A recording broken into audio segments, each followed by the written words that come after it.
Hello, everyone. Happy Father's Day to all the fathers out there, all the granddads out there, and all the moms who have to be dads, because there's plenty of them out there as well. So, if you're in the UK, it's Father's Day today on this Sunday. I don't know if they have Father's Day in America. So, you'll have to let me know on that one because I'm not sure. So, if they do, happy Father's Day to you over there or anywhere else where it is Father's Day. Happy Father's Day to you. Look, my daughter brought me this today. Look, I got a Bluey shirt. Yes, I love Bluey. For them who listening to this on the area, it's a blue shirt. It's got Bluey on and his dad. And yeah, I love this shirt. I absolutely love it. So thank you very much, Lottie. That means a lot. It does. Anyway, how is everyone today? It's the weather's come back and it's cooking everybody alive. If you can hear some whistling at the noise, I've got the fan on in the background. Otherwise, I think I might as well just go and join a sauna club because that's what this house feels like. It's that hot. It's ridiculous. So, yeah, it's terrible. I don't like the hot weather. I really, really don't like the hot weather at all. The missus and the baby's gone to bed and the bedroom's even hotter, so I'll go another night on the sofa again here because it's the only place where it's cooler down here than it is up there. So another night on the sofa for me. But it is what it is, and you just get on with it. But as I said, it's Sunday today. It's recording day, and this week we are doing the Hoax files. That's what I've decided to call it. About the alien autopsy video that's just been premiered on Sky. There's a 3-part series on it, and also the fake I found Bigfoot story. They're all pretty recent. The alien autopsy was in 95, if I remember right, and the Bigfoot one I think was like 2005 or something like that. But I've got it. I've got some pictures on here to show you as well about what's going on and all that sort of stuff.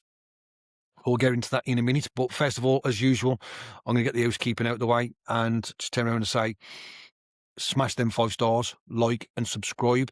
Contact me on let's talk about pods@gmail.com, or you can contact me on Instagram at let's_talk_about_pods.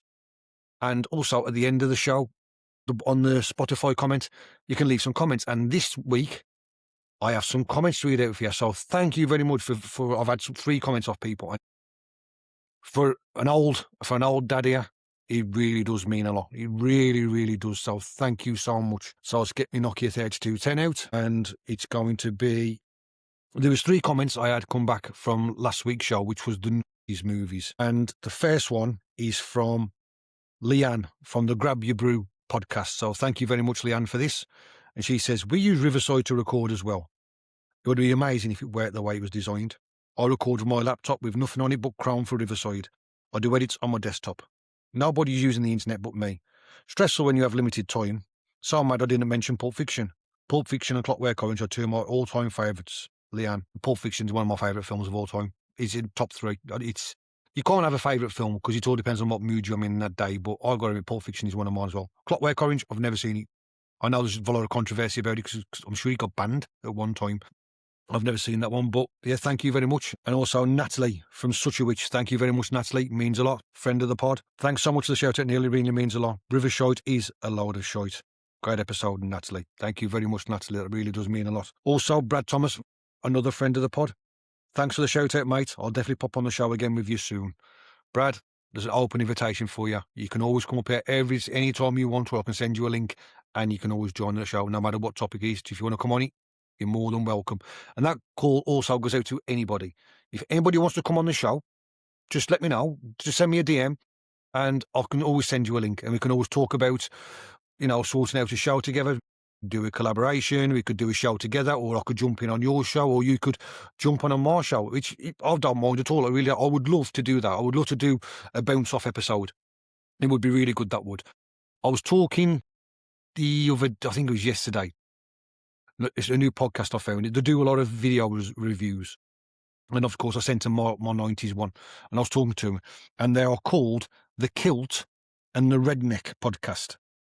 And they do a lot of like film reviews and that. And I was just talking to them about, because I'm doing Batman. And obviously, because I'm a big, massive Batman fan, I was telling them a lot of Batman stuff. And I mentioned to them, a lot of people, I'm asking for an horror episode, just like dedicated to horror films. Because for some reason, it's got like a big thing. That was the horror thing. There's a lot of people. I've got a lot of people follow me on Instagram, and they're like horror fans, and they do a lot of like horror reviews, or them like a horror podcast and that. And I'm like, it seems like a bit of a big thing. I'm not a massive horror fan, but I will gladly jump on a podcast or do a podcast about horror films. Yeah, no problem at all. Brad Thomas, a friend of the pod, like as I said, he's a horror author and he loves horror films. And I have a friend who I went to school with and I grew up with that. She name's Rebecca Dawson, a very good friend. And she's another horror buff. And I've crossed it with both of those and also The Kilt and Redneck. And, maybe we could do like something together. Either way, I'll get one done in a couple of weeks' time, maybe, and we can do something. But that'd be interesting, yeah. But like I said, that's a call out for anyone. If anybody wants to come on the show, you are more than welcome. If anybody wants to jump on one of my episodes and listen in and just chuck in there a little bit, even better. If they want me to do that with their episode, fine, I can gladly do that. Or if you just want to do an episode together and we could share one, I could do a story, you could do a story, or just read stupid reviews and news stories, just laugh and take the piss out of stuff. I'm happy with that. We could do that. It'd be a laugh. As long as we're having a laugh and it's fun and enjoyable, that's all that matters. Because that's what this podcast's all about. It's about having a laugh. End of the day, the world's a shit show at the minute. So if you can have a laugh for an hour or something, that means a lot to a lot of people. It's just that break from the norm sort of thing. That's why I listen to podcasts for, because it's a break from just the daily toil of just 12-hour working outside in the shit weather and graft and, just life. Like I said, that's what it is. Like I said, there's the social media, Instagram, _talk about pods, or you can send me an email, let's talk about pods@gmail.com. I'll link them into the show anyway. I'm going to do an intro because I'm doing this every single show, does my editing. So I'm going to do me an intro probably when I finish this podcast. And that'll be at the beginning of every show. So I don't have to keep on talking this bollocks and wasting 7 minutes of everyone's time. So today we're talking about the Hoax files and we're talking about the alien autopsy video. And we're also talking about the Bigfoot one, like I mentioned. Does anyone remember these? I've got some images to show you. Once you see the images, you might ring a bell. Because I remember when this happened, clear as day, I do, because the X-Files was out at the time. And I was a big, massive X-Files fan. And yeah, I'm going to get into that anyway and find out how I'll come about it. But yeah, it's an interesting one. There's like I said, there's a 3-part episode on Sky about it. I tried watching it, and to be honest, I couldn't get into it because it was just so drawn out. It could have easily just been done 1 episode. It didn't need to be 3 episodes, but it showed you the people involved. It showed you the actual alien that they used, because, spoiler, it was fake. And it has the 2 people in it as well, talking, and the man who created it. So we're going to get into it anyway. So the Hoax files. So let's start it, shall we? Today, we are stepping into a time machine and heading straight back to the best decade and the best part of the decade, the mid-1990s. Mid-1990s, so when this came out, it was 95. So I was 17, 18, just started work at school, started work literally, left school on the Thursday, started work on the Monday. 1994, 1995, I was working with a good group of lads, getting covered in oil and shit every day. And we was going to nightclubs. We was out partying literally 5 days a week. I was playing semi-pro football, getting paid. Yeah, it was all good. It was all crazy. It was all kickers and Rockport and Feeler tops and Ben Sherman shirts. And yeah, really, really strange music, because the music was all over the place. So yeah, 1995.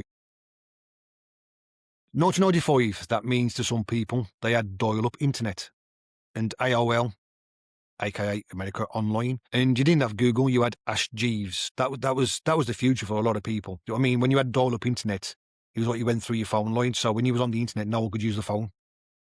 I didn't get internet till 2005. So I didn't get the internet till like 10 years after this. So yeah, but dial-up internet and AOL and Ask Jeeves was the future. Friends and the X-Files was the biggest shows on TV. You had the OJ trial, which I will be doing a podcast on that. Maybe in a few weeks' time, months' time, maybe, because there's a lot of research going into that. Princess Diana, again, another one on the list to be done. She did that famous panorama interview. Oasis and Blair were battling it out for who's the king of Britpop, and Braveheart and Toy Story were battling it out in the cinemas. But on August the 28th of 1995, the conversation shifted from, are aliens out there, to holy fuck. They are on an operating table, having its fucking head sawn off. Yes, you heard that correct. On that night, the Fox Network aired a television special hosted by Jonathan Frakes. Yes, Commander Riker from Star Trek. It was called Alien Autopsy, Fact or Fiction. Tens of millions of people tuned in to watch a grainy, black and white, jittery 60mm film footage that supposedly showed US military doctors cutting open a dead extraterrestrial recovered from the legendary 1947 crash in Roswell, New Mexico. It sparked a global frenzy. It was debated in newsrooms, analysed by pathologists, and bought by broadcasters in over 30 countries. For a brief moment, humanity thought it was looking at the ultimate proof, except it was entirely, spectacularly fake. Today, we are going to break down the anatomy of the world's greatest UFO hoax, how a couple of London music guys fooled the planet, what actually went on in the alien's belly, and the bizarre way the whole thing unravelled. So, I remember this. So I was working one day and my mate come over to me, Barney. He was like a good friend. And he goes, Crossy, he goes, if you hear about this alien video, there's an alien autopsy. Now, I doubt after the government are not going to release that. He goes, no, I've got it. So I went to a car boot and there was a bloke selling them like on a VHS video. He goes, I'll bring it in tomorrow. If you don't believe me, bring it in. Oh, yeah, whatever, bring it in.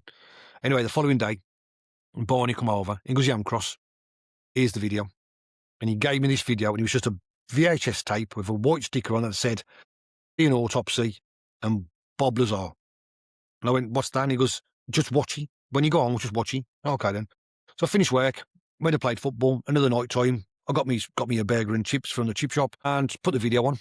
And straight away, it comes on to a screen. And the screen that comes on, when I turn it on, I was welcome to this. So as I turn it on, this black and white picture come on, and lying in front of me was this alien. Now, on the YouTube, you will be able to see this picture, but if you listen to the audio, I'm going to describe it. If you can imagine the bog standard alien, that is what I'm looking at. It's about 4 foot tall. It's lying on a metal slab. It's grey. It looks like, I don't know if it's a man or woman, because I can't see a dick or a fanny. It's got no hair on its body, so there's no bush or nothing. It's completely skinless, hairless. It's got like a big protruding belly, as if it's pregnant. Got a large head with large black eyes. Not really a massive conical head, but there is a coned form to it. Its arm looks like it's been deep severed, and its leg looks off of its leg, but its thigh. Because it's lying on its back, so I'm looking at its thigh from like an aerial view, and it's a big massive chunk missing from like the knee up to like the top of its groin, really. So yeah, that was what I was greeted to. And then the video went on and he started showing more things, and the people that was operating on it, they all looked like they was all in like hazmat suits. So here's another picture of one of the people that was operating on it, and like I said, it's just a complete white, it's like a complete white suit, which is like over the eyes, a see-through bit that they was operating on them, all gloved up. In the background, you've got operating tools and knives and everything, and there's a phone, like literally like a phone hanging off the wall for some reason. And obviously he's about to start doing his operating. Now, I'm showing you the stills, but obviously if you watch the video, you can actually see the video of him starting to operate on it and cut it up and start doing the experiments and things on it. Here's another picture of one, and this one, it's got them looking at its head. So it's got big black eyes. Like I said, and it's got a big, massive, like I said, there's no hair on it. It's completely hairless. It's 2 ears, nose. It's like facial features. It's got 2 eyes and nose, black mouth. It's got 2 ears. It's got like a big, massive head, like a big, massive swollen head. So yeah, and then the next one will be the last picture I'll show you, this alien. And it's going to be showing you what they've done now is they've cut open its chest and its ribs have been removed, and them literally inside the alien's belly, and them looking for something. So if you watch the video, you can see all this going on live, and just basically it's like an autopsy of an alien, hence the name, the Alien Autopsy video. Now, the owner of this video, was named Ray Santilli. Ray Santilli was in this with his friend. Ray Santilli. Who was Ray Santilli? Well, that's Ray Santilli, the one. There's two friends. Ray, fuck up his name. I'll get to his name in a minute. Ray Santilli is the one with the glasses on, with the white suit. Who is Ray Santilli, and how did he come across this VHS tape? So, to understand how this started, we have to meet the mastermind and the brains of the team, a British music and video promoter named Ray Santilli, I've just showed you. In the early 90s, Santilli was in the US looking for vintage music footage, specifically old interviews of Elvis Presley.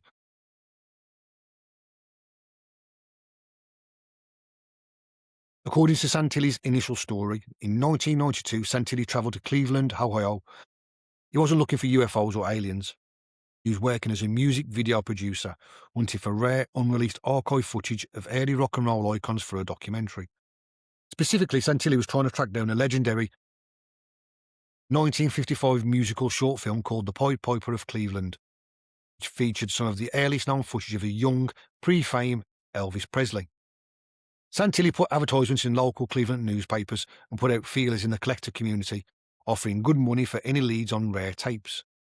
An elderly man responded to Santilli's inquiry.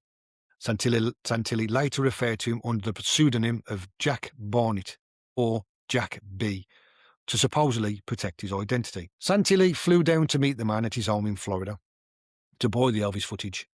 According to Santilli, Jack was a straight shooter who successfully produced a crisp reel of a lean, young Elvis Presley performing in the 90s. Santilli paid him in cash for the music rights. But as they were wrapping up the deal, the elderly man allegedly turned to Santilli and said, "I have something else you might be interested in." The man explained that before he worked as a freelance music photographer in the 50s, he had been a combat and intelligence cameraman for the US military. He claimed that in the summer of 47, he was flown out to a remote desert site in New Mexico, near Roswell, to film the aftermath of a classified crash and a subsequent medical examination of its unusual occupants. According to the cameraman, the military had ordered him to hand over the official film, but he had managed to secretly keep several canisters of footage for himself, which he had sat undisturbed in his possession for nearly 50 years. To prove it, the old man pulled down the curtains, set up his projector, and played the film on a bare wall. Santilli claimed he sat in the dark, watching the grainy black and white silent depiction of a bulbous-headed humanoid being dissected by men in biohazard suits. I've just showed you the photos of what they was doing. Santilli eventually scrapped together $150,000 to buy 22 reels of the alien film alongside the Elvis footage.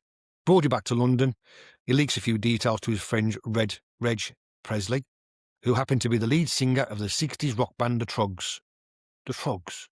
They do the Love Is All Around. Love is all around me, and so the feeling grows. That's before, obviously, Wet, Wet, Wet had like 16 weeks at #1 with it.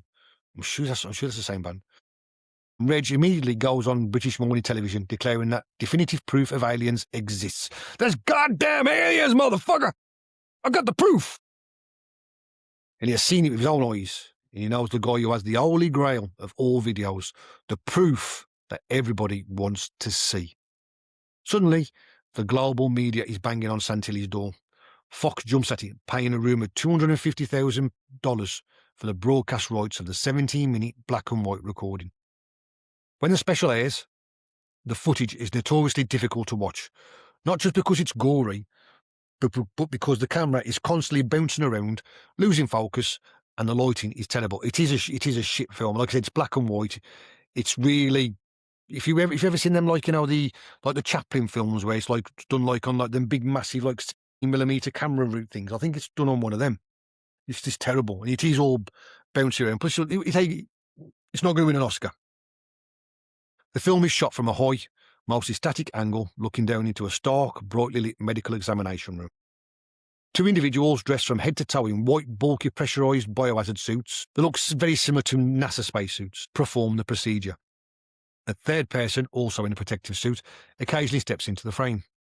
In the corner of the room, a large wall clock prominently shows the time passing, adding to the official report aesthetic. Lying on the examination table is the star of the video. A hairless, humanoid figure. It possesses distinct physical characteristics that become the blueprint for modern pop culture aliens. The head is large and bulbous with completely black, glossy, oversized eyes. It has faint slit-like openings for a nose and ears, and small, lipless mouth. The torso is noticeably bloated or distended.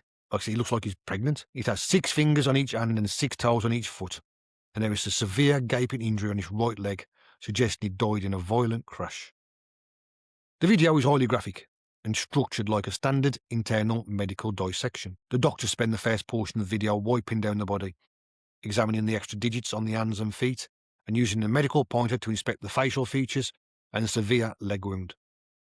A doctor takes a scalpel and makes a traditional eye-shaped incision across the chest and down the abdomen to open the torso. They peel back the skin layer to reveal thick layers of dark tissue and fat. The doctors reach into the body cavity and begin removing dark, slimy, unidentifiable internal organs one by one. They hold them up to the camera for close-up inspection before placing them onto medical trays. Oddly, the entity does not appear to have a recognisable heart, lungs, or gastrointestinal tract like a human. In the final, most famous sequence, this was a bit gory. Yeah, I wouldn't say it was gory, it was just a little bit, oh, fucking hell, I really want to see that. In the most famous sequence, a doctor uses a bone saw to cut open the top of the creature's skull. They peel back the scalp, remove a skull cap, and reach inside to extract a dark mass of brain tissue. Yeah, there is a little bit. I didn't expect that to happen when I saw it. The video was intentionally shot to look authentic 1947 celluloid film. It features heavy artificial grain, scratches, frame skips, and moments where the camera wildly loses focus. Whenever the doctors are doing something highly complex, like pulling out an organ, the cameraman conveniently pans away. The image gets blurry, or there's a sudden film burn artifact. The initial shock and impact of the video's release wore off quickly, and the scientific and journalistic community spent the late 1990s methodically picking the footage apart. Santilli spent these years heavily on the defensive, routinely moving the goalpost to protect his investment. Special effects legends like Stan Winston and prominent forensic pathologists publicly questioned the medical realism and the dissection of the prop itself. Skeptics pointed out that the brain was removed far too easily without cutting any connective tissue.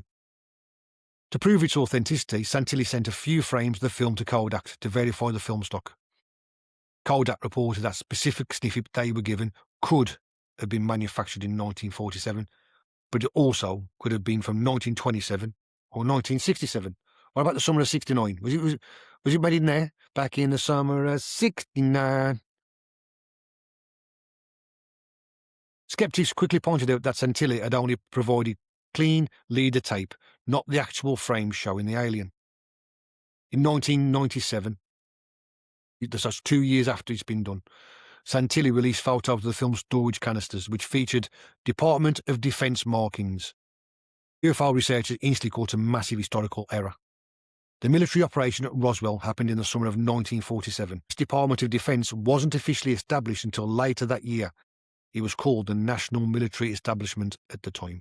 So he's made a bit of a fuck up there. So it's got Department of Defense when there wasn't officially the Department of Defense at that time when that incident happened. By the turn of the millennium, the mainstream consensus had overwhelmingly shifted against Santilli, and even the networks that enriched him turned on the tape. In 1998, just 3 years after making a fortune off the original video, Fox aired a special called The World's Greatest Hoaxes, Secrets Finally Revealed. The network used digital video enhancement to show that the footage was functionally a fake, even tracking down an actor whose face was briefly caught on camera. As the tape became widely accepted as a fraud, Santilli and his partner Gary Shoefield, that's the other guy in the photo. So if I put that photo up again, and Santilli is the bald-headed guy with the white suit jacket on, and Shoefield is the other guy with the glasses on and a bit of a goatee beard. So, yeah, this is them pair at the premiere. They've got the suits on. Santilli really does look like Ade Edmondson. If you know Ade Edmondson is Eddie off Bottom or Vivian off The Young Ones. So he really does look like him, especially in that photo. He really does look like him in that photo. So yeah, that's the two that was Santilli's the brains behind it, and Shoefield was the one who helped him. He's like his partner in crime, but like kept it on the quiet. They did not outright confess during this window, choosing instead to let the mystery linger while quietly pocketing the massive distribution royalties they had already secured. By 2005, the video was widely considered dead in the water as a piece of real evidence. The stage was carefully set for 2006, when Santilli finally broke his silence ahead of a British comedy film based on his life, admitting that the entire thing had been staged in a London apartment. Santilli and Schofield admitted they had manufactured the footage, but Santilli added a wild twist. He claimed that it wasn't a hoax, but a restoration. His story was that he did buy real alien footage in 1992, but by the time he got it back to London, the film exposed to the air and completely deteriorated, leaving only a few frames intact. So, he claimed he merely recreated what he had seen to save his investment. Now, if you believe that, then you may as well become flat earthers and join the thickest fuck brigade. The whole thing was a massive fraud, and it involved a team of incredibly creative Londoners working in a flat in Camden.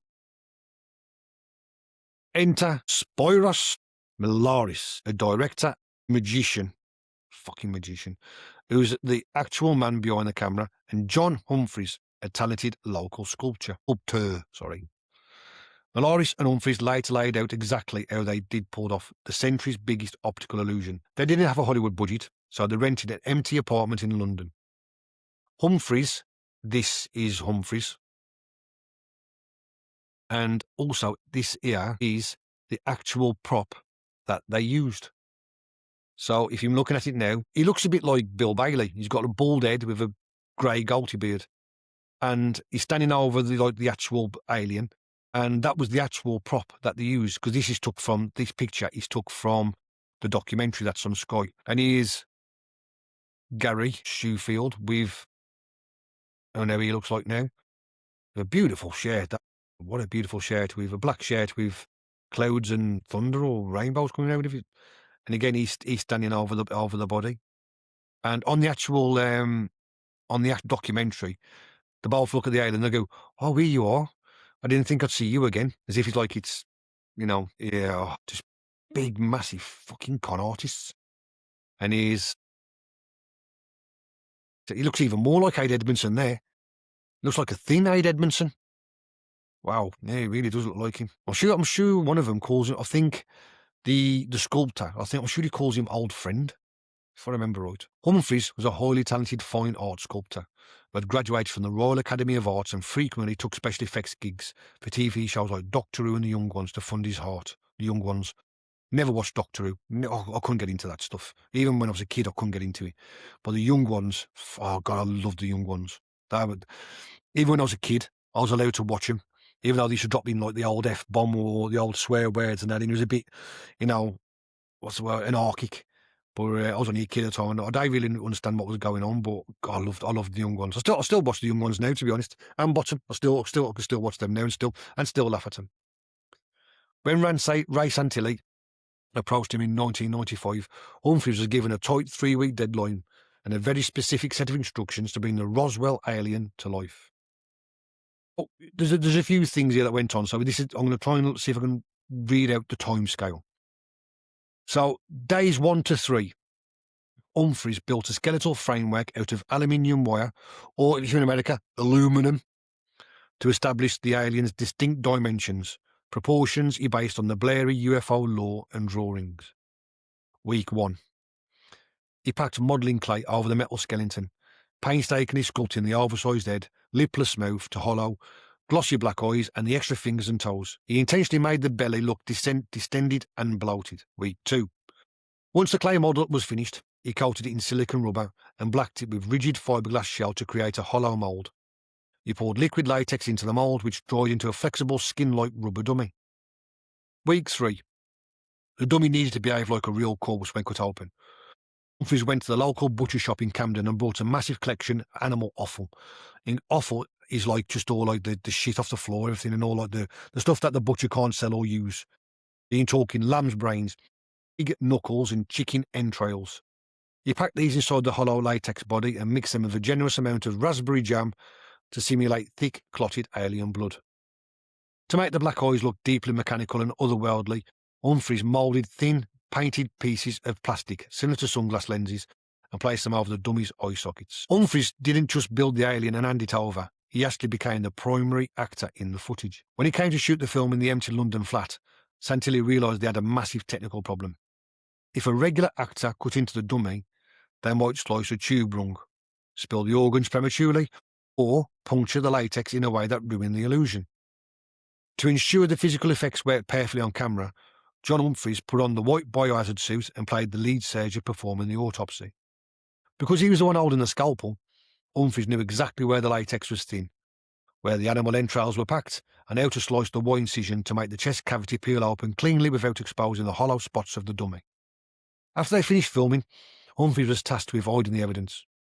He literally took a meat cleaver to his own artistic creation, chopping the 2 latex alien dummies into tiny pieces. So he made 2 of them then. He placed the scraps into standard garbage bags and scattered them across various plastic rubbish bins throughout London so they could never be traced. You think, imagine that. I mean, look how bad that is. So he's put like basic fake body parts into black bags and he's just scattered them through London. Now, London have a lot of homeless people and there's a lot of drugs in London. Even in 1995, it was a shithole. Not as bad as it is now, but it was a shithole then.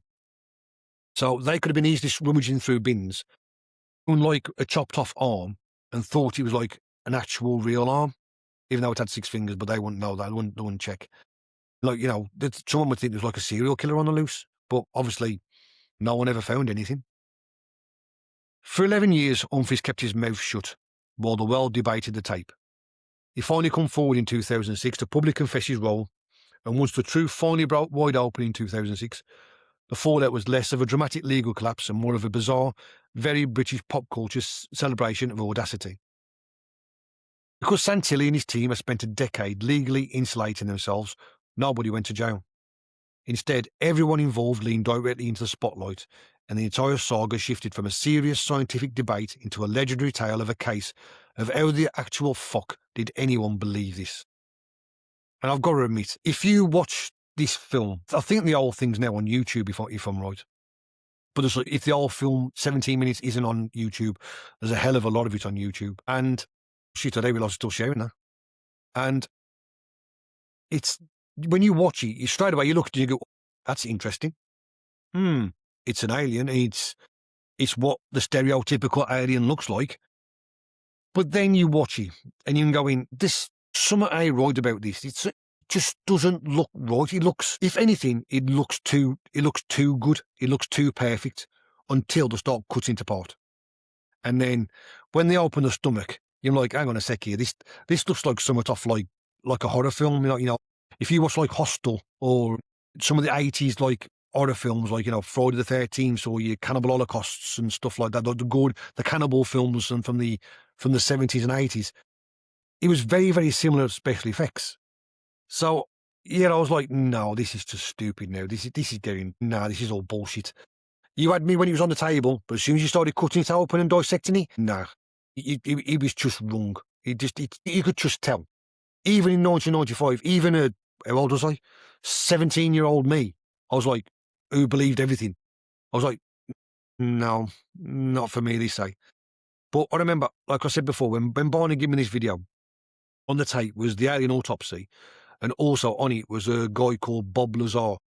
And he was even doing an interview about how he worked at Area 52, not Area 51, it's the base next to it, Area 52, where he was backward engineering, or reverse engineering, whichever they call it, alien technology from the Roswell. And he was trying to get something from it, and he ended up making something. I can't, off the top of my head, I'm going to do an episode on Bob Lazar because he's a very interesting guy. He's still around. He still does interviews. He's been on Joe Rogan numerous times. And he's a very, very interesting guy. The stuff he comes out with, it's very, when you listen to him, you've got to believe him because it does sound crazy, but at the same time, you're like, you know what? I think he's telling the truth. Because his story doesn't change. And he's been that, and like I said, I watched this tape in the mid-90s. So you're talking, what's 30 odd years ago, and I think he was on Rogan, he's either early this year or late last year, still doing the same thing, still talking, still saying the same line. So I can't remember what it was he invented. He created something, he reverse engineered something. Was it like a chemical, or he'd done something anyway? There's a documentary on him on the Netflix. I see Bob Lazar and his flying machines, where he talks about it. I'm sure it's something to do with weightless flight or something, or you can do something with it. He created something so he could you didn't need like an engine to create flight. I'm sure it was something to do with that, but I'm going to get into that when I actually do the Bob Lazar episode. But yeah, it was like a double bill, which is a VHS video with Alien Autopsy written in felt tip pen and Bob Lazar. Yeah, it was a strange one. Yeah, so then when I watched it, it was just like, nah, it just looked wrong. It just looked wrong. You could just tell there was something wrong about it. The confession itself was timed to coincide with a major piece of mainstream media. Warner Brothers released a feature-length British comedy film called Alien Autopsy, starring Ant and Dec from Boyka Grove. My eyes, man, I'm blind. Yeah, so that's how much of it was. People started going on about how much of a bullshit it was. They got these two, Ant and Dec, to star in a film based on it. Ant plays and Dec plays Schumann. So yeah, so much of they knew they was taking a piss, basically. The film starred Anton Dec, and the movie played the entire event for laughs, framing Santilli and Schofield as lovable, bumbling market stall traders who got in over their heads with a dangerous investor, accidentally ruined the real film they brought and had to fake it in a panic to save their life. Ironically, sculptor John Humphreys, the man who actually built the original 1995 dummy, was hired by the movie studio to come on set and recreate his own fake alien for the film. I mean, talk about taking the piss. I mean, that's like, we know you fucked up. We know you caused a big, massive scam. We know you've done a big, massive hoax. But we're making a film. Come down here and do it again, and we'll pay you for doing so. The people hardest hit by the exposure were serious UFO researchers. For a decade, believers had staked their reputations on the footage, defending it with heavy skepticism. When the team confessed, the ufology community felt completely betrayed. The tape had severely damaged the credibility of serious Roswell research, making the entire field look gullible to the mainstream public. Prominent researchers who had supported Santilli were forced to issue public retractions and distance themselves entirely. So what happened to Santilli and Schumann and everybody who was involved? Rather than being pariahs, the creators of the hoax became cult pop culture figures. They grew incredibly wealthy from the initial 1995 television and VHS distribution rights and faced no legal repercussions because they had sold the film as footage, leaving the networks to add the fact or fiction disclaimers. The story remains so legendary that it continues to be revisited. A major 3-part documentary series called The Alien Autopsy Scandal was released on Sky, showing how 2 London businessmen managed to pull off the ultimate DIY trick on a global audience in a London flat. Santilli and Schofield still do interviews, frequently smiling about the chaos they cause, treating the event not as a dark lie but a masterpiece of performance art. So yeah, that's the Alien Autopsy hoax. So have you seen that video? If you have, let me touch on me at letstalkaboutpods@gmail.com, or get in touch with me on Instagram at lets_talkaboutpods and tell me what you think. Did you think it was real when you first watched it? Did you think it was a complete pile of shit? Did you think, where's the bloke's dick? Where's the bloke's fanny? What is he, man or woman? Is he trans? What is he? Did you, what did you actually think of it when you first saw it? Because, as I said, from the first look, when I first put it in, I was like, oh, this is interesting. And they go around the body and then wiping it down, and you're like, holy shit, this looks good. And then they start cutting it up. It all goes downhill from there, to be honest. So, yeah, if you haven't seen it, go and watch it and let me know what you think. It's interesting, but I'm sure a lot of people have actually seen it without actually realising that the story, to be honest. But if you think that's a pile of what the fuck, then wait till you hear this big, massive load of bullshit that's coming up next. Because I remember when this happened too, and if you think the Alien Autopsy one was fucked up, then this is even worse, because this is just absolute round the fucking bend. It really is, because, as I said, I remember when this happened. And when this happened, I actually had the internet. So I remember seeing it, and obviously because I like Bigfoot and like cryptids and stuff and that, and I was interested in it. And I was like, it was breaking news. I was like, holy fuck, they've done it. they've got him. And yeah, so just have a drink and then we'll get into this big pile of what the fuck. I love me iron brew. So everybody knows who Bigfoot is, and we all know about the Patterson-Gimlin film. We've all seen the blurry photos and the footprints.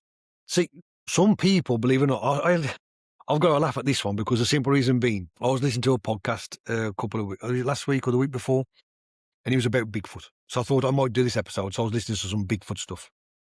And one guy come forward and actually said, I think Bigfoot is not a primate. I don't think he's a cryptid. I don't think he's human. I think he's actually a blur. And the old started laughing. He goes, what the fuck are you talking about? A blur.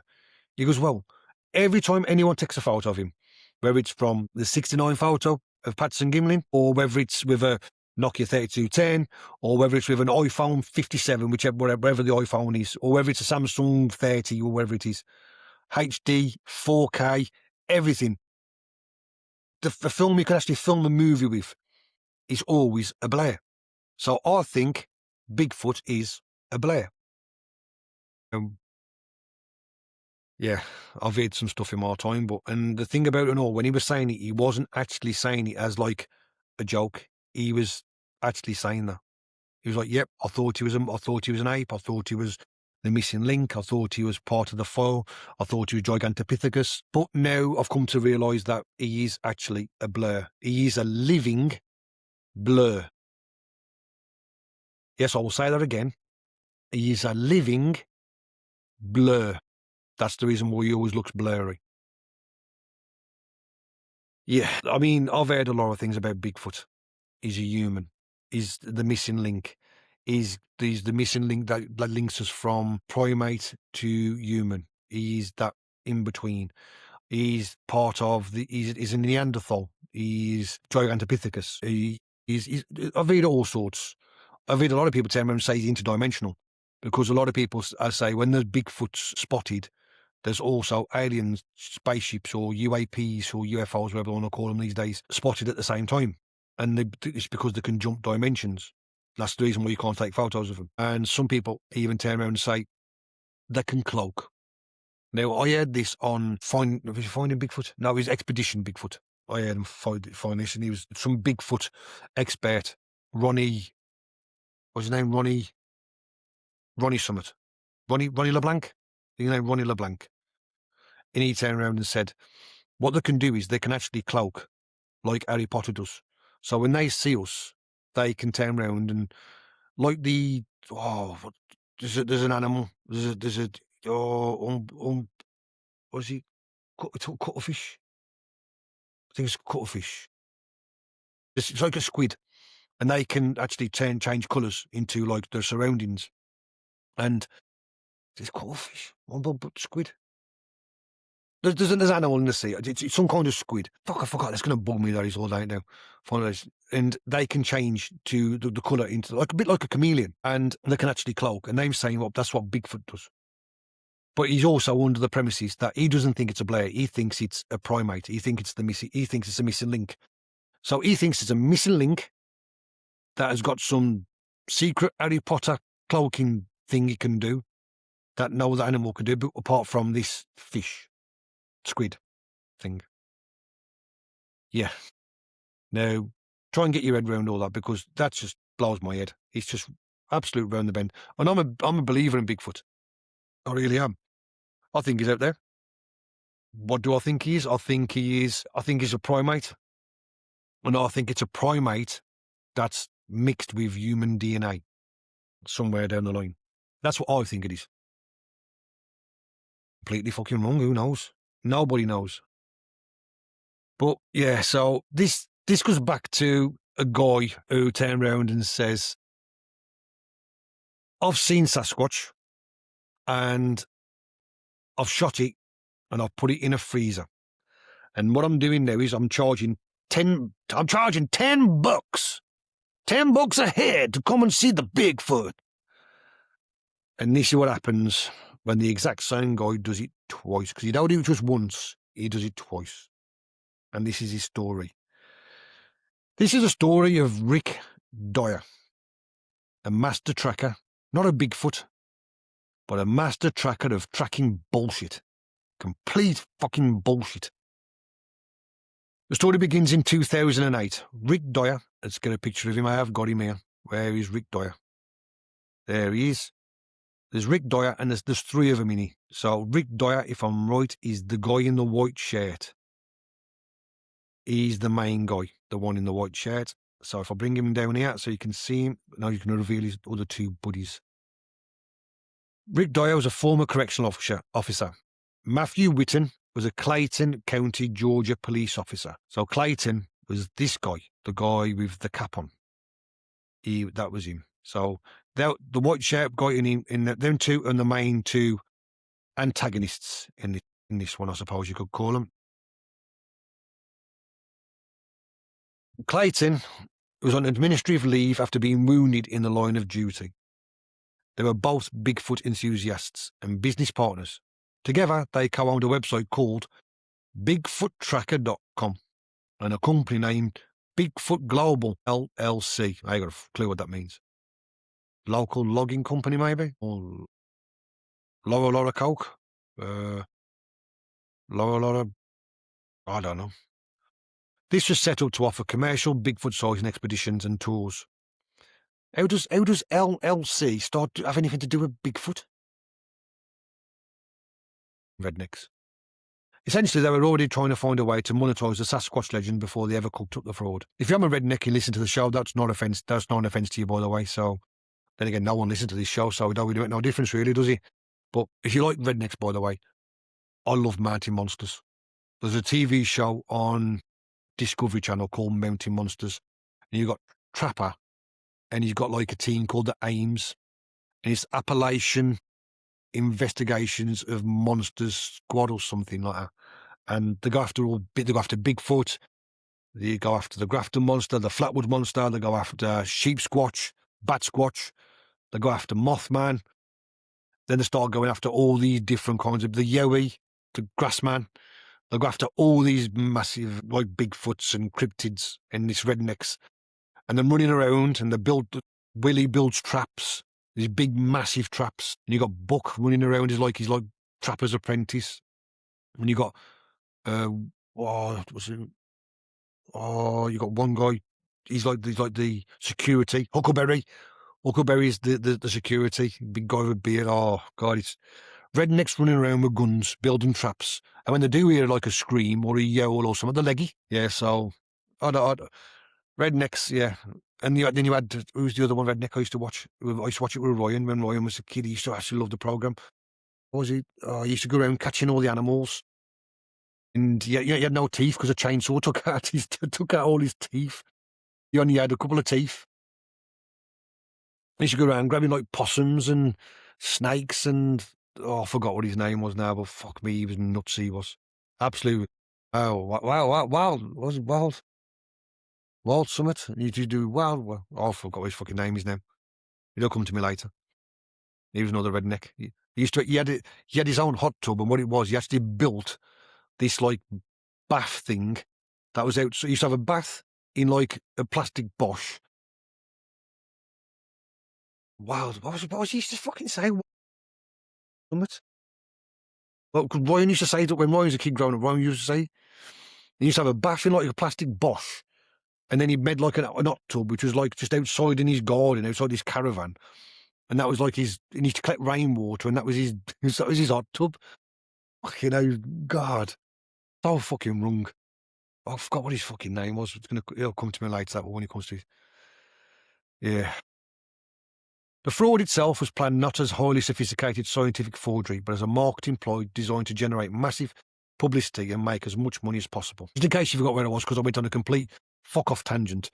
There's these two mates, and they found Bigfoot. Apparently they've shot it, and it's in a fridge, and then selling it. You can come and look at it for a tenner at a time. And they send tours of Bigfoot. I went a little bit off topic there. Wild action. That's what he used to say. Fucking hell, it's just come to me. Still can't remember his name. Instead of executing a complex fabrication, they kept the plan cheap. They purchased a Bigfoot-style Halloween costume online from a retailer called the Horror Dome. Remember that, because that's going to come into the story a bit later on. This made it look and weigh, to make it look and weigh real, like a real decomposing biological specimen, they stuffed the empty suit with roadkill possums, animal entrails, and leftover scraps from a slaughterhouse. They packed the stuffed costume into a commercial chest freezer, filled it with water, and froze it into a solid block of ice. This was a calculated move, keeping it trapped in ice allowed them to hide the obvious latex seams, the hollow head, and the fake hair from early inspection while the type took the story. The final phase of their plan relied on finding a loud promoter to validate them. On July the 9th, 2008, they posted a teaser video to YouTube claiming they had found the body.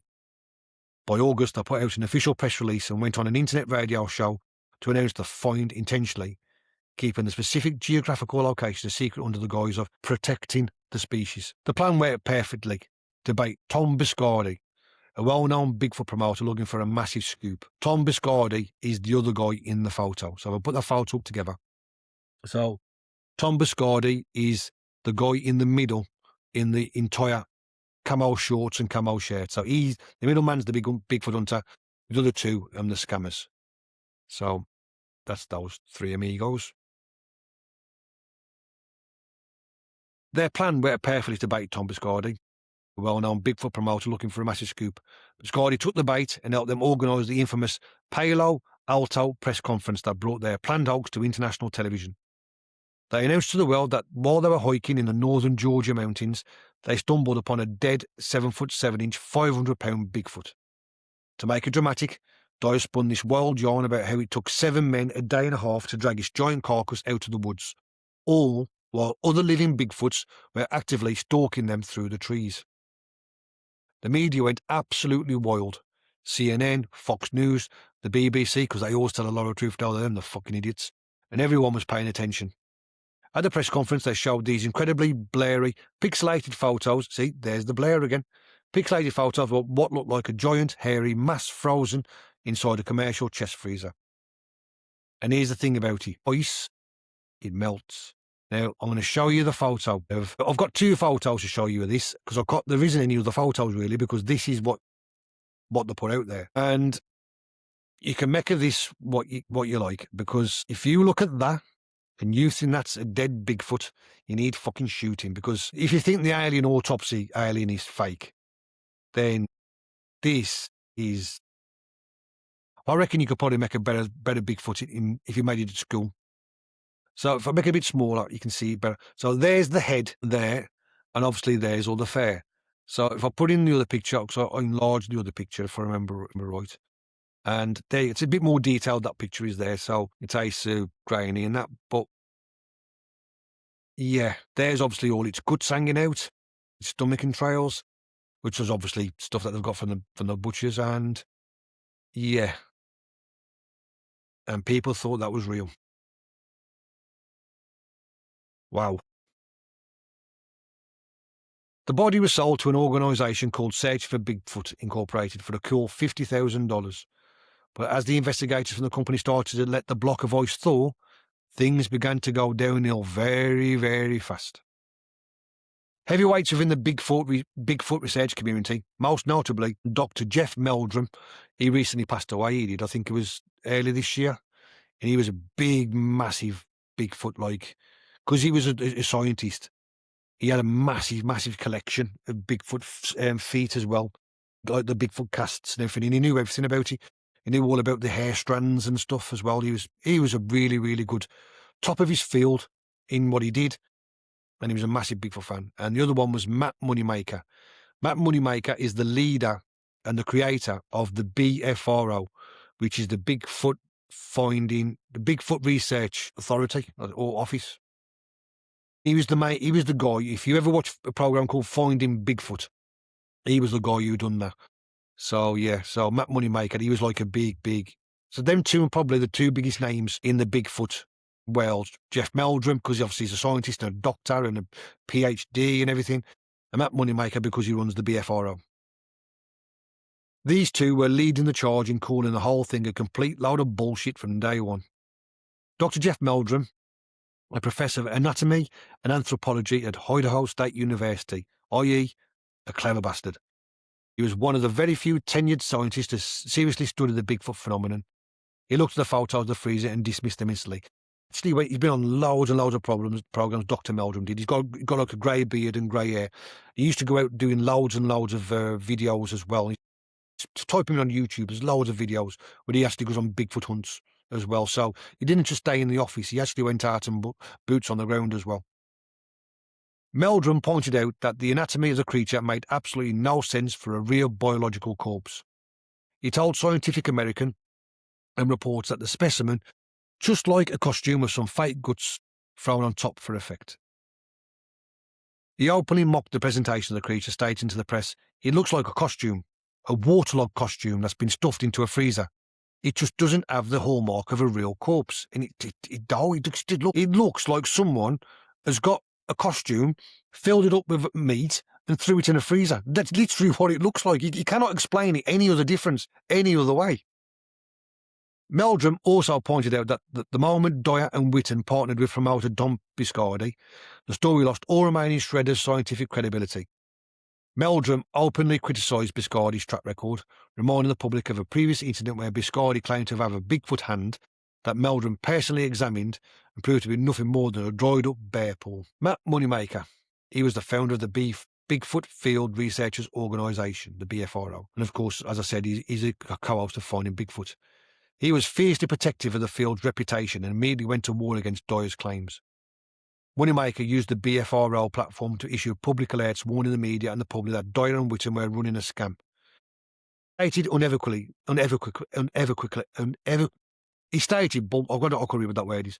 He stated that the BFRO had investigated the claims and deemed them to be a blatant fraud, or as we say in the UK, a complete load of bollocks. Moneymaker and other online researchers were among the first to notice that the face of the creature in the freezer was a dead ringer for a specific commercially available Halloween suit. They aggressively circulated links and looked online and found straight links all the way to every link led them to the Horror Dome costume shop, proving that the mask in the freezer was identical to the retail costume. That was what I commented earlier. I said, remember that one because it will come into play, because when they was looking at Bigfoot, it constantly kept on bringing up the Horror Dome. And every time they was looking at it, he was like, it's just so obvious. Moneymaker expressed deep frustration that mainstream news outlets were giving airtime to obvious hoaxes, arguing that the media circus surrounding the freezer stunt was actively damaging the credibility of legitimate field-based research. Another investigator, Steve Cullis, noticed the hair on the creature felt weird. He pulled a few strands out and burnt them. Real animal hair burns. It smells like regular hair. If you burnt your hair, you know what it smells like. It's a horrible smell. And the stuff melted in. This stuff, it didn't burn. It melted into a hard plastic ball. Then a seam appeared near the foot. Balls reached into the melting slush and literally pulled out a hollow rubber foot. The corpse, as everyone thought, was nothing more than a Halloween costume filled with slaughterhouse leftovers to give it some weight and some smell. And Witten confessed immediately. Witten lost his job as a police officer, lying fucking idiot, and Dyer was widely humiliated. You'd think that would be the end of Rick Dyer's career in cryptozoology, right? But no. Of course, he made some money, so he wants to go and do it. He wants to go and do it again. It's because he's an absolute fucking idiot. Flash forward to late 2012. Rick Dyer re-emerges, this time in San Antonio, Texas. And he pulls the ultimate renegade move. He looks the camera dead in the eye on YouTube and says, "Look, 2008 was a hoax. I admit it. I didn't believe back then, but I kept tracking. And guys, I actually did it this time. I shot and I killed a real Bigfoot." His news story was pure Texas theatre. He claimed he was camping outside San Antonio near Highway 151 when he lured an 8-foot-tall Sasquatch to his tent using 200 pounds worth of Walmart ribs rubbed with a secret ingredient. It's probably piss. He claimed he shot it with a .30-06 rifle, filmed it, and kept the body. For over a year, he teased the public. He released a grainy, terrifying close-up video clip of what he called the Beast peering into his tent. He featured in a bizarre documentary called Shooting Bigfoot, but he kept withholding the actual body, claiming he was locked in legal battles with investors and getting scientific testing done.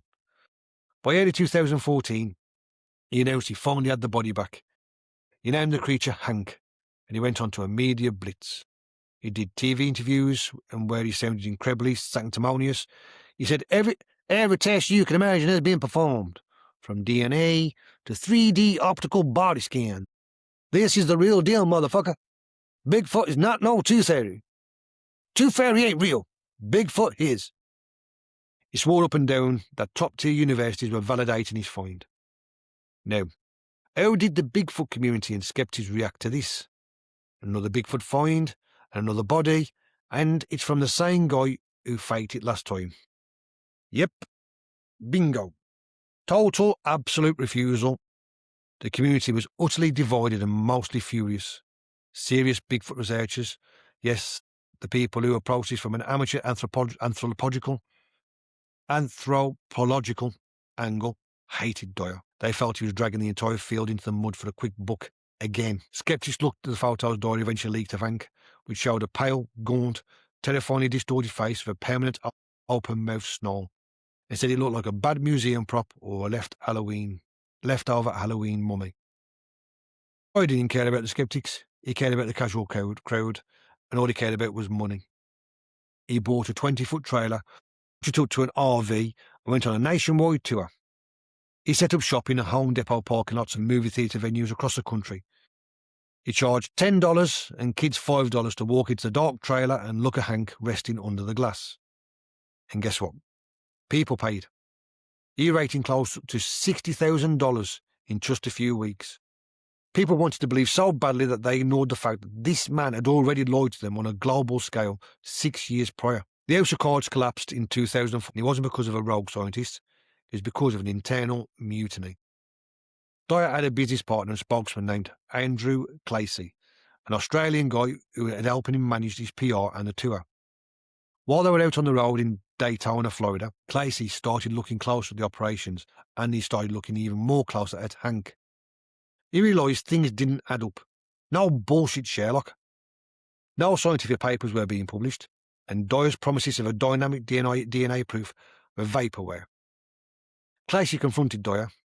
Realising the jig was up and facing a massive rift in his crew, Dyer finally broke. He admitted to Clay that Hank was completely fake. Clacy immediately resigned, booked a flight back to Australia, and fired off a massive expose email to the media. Shortly after, a man named Chris Russell, who owned a prop shop called Twisted Toy Box in Washington State, came forward. He confessed that Rick Dyer had paid him to build Hank the previous year. Hank wasn't a biological marvel. Hank was made of latex, foam, and camel hair, or as some people will call it, their girlfriends. Yes, them rubber dolls that you get from them certain magazines, them ones that those on Only Fools and Horses, that's basically one of them, just a big version. As for the DNA tests, Dyer had been bragging about these on television. Well, actually, independent labs got a hold of hair and tissue samples Dyer had distributed during his media run. The results came back exactly as you'd expect, ordinary animal DNA, largely matching horses, cows, and regular forest creatures. So, what happens to a two-time global Bigfoot hoaxer when the curtain falls for good? Dyer took to Facebook, to the half-hearted confession, and basically laughed it off. He said, "From this moment on, I will speak the truth. No more lies. I never treated anyone bad. I'm a joker. I play around. That's just me. I'm a joker, motherfucker." He tried to claim that he actually did kill a Bigfoot in 2012, but he just used a fake prop on tour because he was afraid the US government or haters would steal the real corpse. Classic deflection. The public reaction was a mix of intense anger and profound embarrassment. A Change.org petition gathered thousands of signatures demanding that Dyer be prosecuted for fraud, especially considering he took money from everyday families and children who thought they were seeing history. Ultimately, criminal charges never quite stuck because of how the admissions were structured, but his name became an absolute curse word in the cryptozoology community. Rick Dyer's legacy isn't that he found Sasquatch. His legacy is that he proved the oldest rule of show business. If you build it and tell a wild enough story, people will come. People will pay $10 just to see if you're lying or telling the truth. So yeah, Rick Dyer, or as you could call him, Prick Dyer. Like I said, I remember when this come out, straight away, when it come out, people was going, "This is bullshit. It's bullshit." And that was coming from Bigfoot people who want to find Bigfoot. So straight away, the ball starts rolling. You're thinking something's not right. But as like I said, as I've called this the hoax files, this episode, if you think the alien autopsy one is bad, this is absolute fucking dog shit. It's terrible. Terrible. It really is. I mean, I don't even know how they even got away with it. How they've even got the balls. Well, to be honest, to pull off what they did, their balls must be about this big, honestly, because it's complete and utter shit. It really, really is. Absolute dog shit. So, yeah, that's the story of the fake Bigfoot in the fridge. So, what an absolute fucking knobhead. So, that's today. That's today's episode, where we've talked about the alien autopsy scandal, and we've also talked about I shot Bigfoot and I put it in a fridge, when really I just brought a costume, filled it up with animal leftovers from a slaughterhouse, and put that in the fridge instead. Well, an absolute did, but he made money off it. Yeah. Well, like I said, the balls on some people, honestly, it really is. I mean, you're talking about cojones, like, fucking like for to pull off these sort of things, and they haven't got no conscience at all. They don't care that them ripping people off. They don't care that them lying and just making complete absolute fools of everybody, because just all they care about is the money. So there is millions of people out there who believe in aliens. Do I believe in aliens? Yeah, I do believe in aliens, because I think you've got to be pretty arrogant if you think that we are the only people here. You have to be. Now, what are they? Are they greys with big conical heads and black eyes? Are they lizard people? Are they lizard people who are walking around in human skin, like they live with Rowdy Piper from the 80s, and you put your sunglasses on, you can see them? No, I don't think it's that. Do I think it's the greys? Maybe. Maybe there's a lot of people who've been abducted by aliens who record that sort of one. Some people say them tall, some people say them thin, some say them long and thin, some say them like stockish, sort of short and stocky. Yeah, I think aliens are me. Huh? I couldn't exactly I won't put my money on a mortgage on the money saying they are A, B, or C. I would just say they are. And they with us, walking among us? I don't think so. A lot of people turn around and say aliens are actually humans from the future who invented time travel and travelling back to the past to try and rectify something that's gone wrong, like them trying to stop wars or them trying to stop some like nuclear weapons being built or something. But yeah, I'm not sure about that one. I do believe in time travel. I do believe in time travel. Not Back to the Future kind of stuff, but I do realise, I do believe you can go backwards via hypnotic regression. That's been proven. Going into the future, I don't know, you'd have to Peter Mac Groening from The Simpsons, because he's the one who seems to be able to do that. Nobody else can, but he does. So yeah, look at Mac Groening and some of his, what's the word, future things that he's seen. He has called a lot, a hell of a lot he's come through. In the 80s, he was talking about smartwatches and people watching TV on the watches. A lot of the things that he says, you could turn around and say, maybe, you could probably see coming, but could you see that happening in the 80s?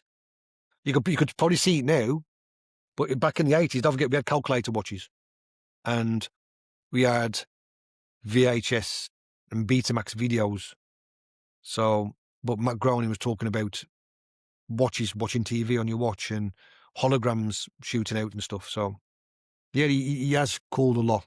He has very, very come close to a lot of things, Matt Groening. So maybe he's a time traveller. Who knows? But yeah, I think we can travel. I think we can go backwards, but only mentally. Do not forwards. If we can, then give me the lottery numbers, please. Simple as that. I'm aliens here. A lot of people say them in the sea. Now, I'm not sure about that. I've listened to a lot of podcasts where they've actually turned around and said, people looking up for aliens, you don't look up, you look down. You look into the sea. And there's a lot of UFO footage. I mean, Trump has released shitloads of UFO and UAP footage. He released the files. They'll come out in 3 installments, and there's loads and loads of files that have been released. Like strange orbs in the sky and strange formations. And you've got aerial craft that's going at stupid speeds that literally humans can't do. We can't do these speeds. The speed off like as fast as like 2, 3, 4 times faster than what we can go. And suddenly they'll stop dead, shoot up in the air, and shoot back down and shoot across. It's like it's impossible for us to do that. So, and a lot of them go into the sea. There is a lot of them that go into the sea. So maybe them down there, who knows? I mean, you've got places in the sea that we can't visit. You've got the Mariana Trench, and you've got a couple of other areas like similar to that. You can't go down. It's too deep. We can't go down there. So we know it's there. We can go so far, but we can't go down to the bottom. So we don't know what actually down there. We don't know what animals are down there. We don't know what could be down there. So maybe aliens are down there. Who knows? So yeah. Do I think Bigfoot's alive? Yeah, I think Bigfoot's real. I really do. I mean, there's that much woodland, there's that much woods and forest in America. I mean, it's so easy to avoid. Are people going about, yeah, but you need a body. Okay, then. Show me someone who's found a bear body in the woods. You don't see them. You don't see bear bodies. Bears are like, what, 8 foot tall? What, I don't know. I don't know what pounds and stone. I'm talking probably about like 25, 30 stone. These brick shithouse animals. You don't see bear bodies. Simple reason being why nature takes over. I saw it on CSI the once. Grissom did this test where he put a dead deer and he put loads of cameras around it and he filmed on a time lapse the entire like ecosystem of our animals. Come and take the bigger animals, take the bigger animals, take the bigger animals, blah blah blah blah, until it's literally nothing, and everything gets took. Every single thing gets taken. And it was 4 days. I think it was 3 or 4 days from being a carcass to literally bone and then nothing. Yeah, it's crazy. So there is rumours as well. Bigfoot buried the dead. That was another rumour that they actually turned around and said they actually buried the dead. So who knows? Who knows? In a weird way, I hope they never find one. I hope they get photos and I hope they get videos and maybe hair or shit or blood. But I hope they never actually find one, because if they do, they'll just kill it anyway. They'll kill it and do tests on it, and we don't need that. We don't need that. If he's out there, I mean, if you look about the Appalachian and wilderness, I mean, it's like a country on its own, just full of fucking woods. So if he wants to hide somewhere, like at the end of the day, he's won the hide and seek tournament every single year. You ain't gonna find him. It's as simple as that. And a lot of people say he's nocturnal. That's another thing about Bigfoot. They always turn around and say he's nocturnal, and he builds nests, like big, massive nests, and he lives in nests. So who knows? So that's it, really. That's going to be it for today. Let me know what you think. Do you think aliens are real? Do you think Bigfoot's real? Have you seen these footage of the Bigfoot fake? Have you seen the big footage of the fake alien? Let me know. Let me know what you think. And from that, happy Father's, like I said, it's Father's Day in the UK today, so happy Father's Day to everybody out there. I've got my bluey top on that my daughter brought me. Yep, so I absolutely love this shirt. And happy Father's Day to all the dads, granddads, and all the mums who have to be dads as well. Have a good one. Enjoy yourself. And next week, because no one listens to the show, so I'm going to start doing some popular topics. So I thought I would do the Dyatlov Pass. I've already wrote it up as well. That's already done. I did that today, Lottie's dance lesson. So I've got the Dyatlov Pass. Then I think after the Dyatlov Pass, I think I'm going to be doing the Elisa Lam story from the Cecil, or as you would say in the UK, the Cecil Hotel.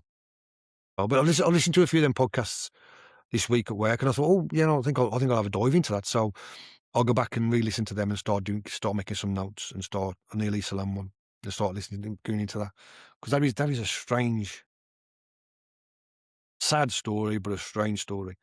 And then after that, I'm not sure what I'm going to do. So I really do want to do the Enfield poltergeist. I really want to do that, but I'm working on that one. I've got something in the pipeline for that one. And like I said, if that does kick off, then it will be a special episode. That will. Now, so like I said, Brad wants to do a horror episode. If some people do a horror episode, let me know. If you have any topics that you want me to cover, let me know, and I'll look into them, no matter what they are. So, and if it's worth doing, then I'll do it. If you want to come on and do it with me, fine, we'll do it together. I don't mind. And that's for today. So I'll leave it at that. Have a good one. See you next week.